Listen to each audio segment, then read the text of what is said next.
ఆంధ్రప్రదేశ్లోని కూటమి ప్రభుత్వం నామినేటెడ్ పదవుల భర్తీలో భాగంగా ఆంధ్రప్రదేశ్ మహిళా కమిషన్ చైర్పర్సన్ గా రాయపాటి శైలజను నియమించారు. ఉన్నత విద్యావంతురాలైన రాయపాటి శైలజ గత ప్రభుత్వ అన్యాయాలను ఎదిరించడంలో ముందు వరుసలో నిలిచారు. అంతేకాకుండా గత ప్రభుత్వ హయాంలో రాజధాని పరిరక్షణ ఉద్యమంలో రైతులు చేపట్టిన పాదయాత్రలో కూడా ఆమెదే కీలక పాత్ర. అందుకే శైలజను మహిళల హక్కులను పరిరక్షించే ఆంధ్రప్రదేశ్ మహిళా కమిషన్ చైర్పర్సన్ గా నియమించారు. మహిళా కమిషన్ కు శైలజ లాంటి నాయకురాలి నియామకం ద్వారా మహిళల సమస్యలపై మరింత శ్రద్ధ పెట్టే అవకాశం ఉందని భావిస్తున్నారు. మాజీ ఎంపీ రాయపాటి సాంబశివరావు సోదరుడు గోపాలకృష్ణ కుమార్తె శైలజ వైకాపా ప్రభుత్వానికి వ్యతిరేకంగా అమరావతి మహిళా ఐకాసా కన్వీనర్ గా పలు నిరసన కార్యక్రమాలు చేపట్టారు.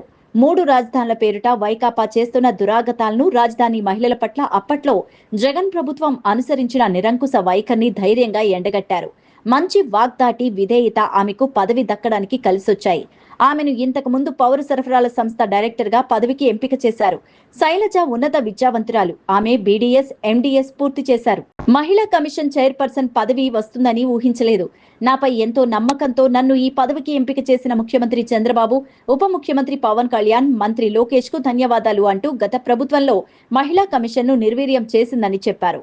మహిళలకు ఎటువంటి న్యాయం చేయలేదన్నారు. సమర్థవంతంగా బాధ్యతలు నిర్వర్తించి మహిళలకు న్యాయం చేసేందుకు సాయశక్తులా కృషి చేస్తానని చెప్పారు. ఆమె నియామకం పట్ల పలువురు హర్షం వ్యక్తం చేస్తున్నారు.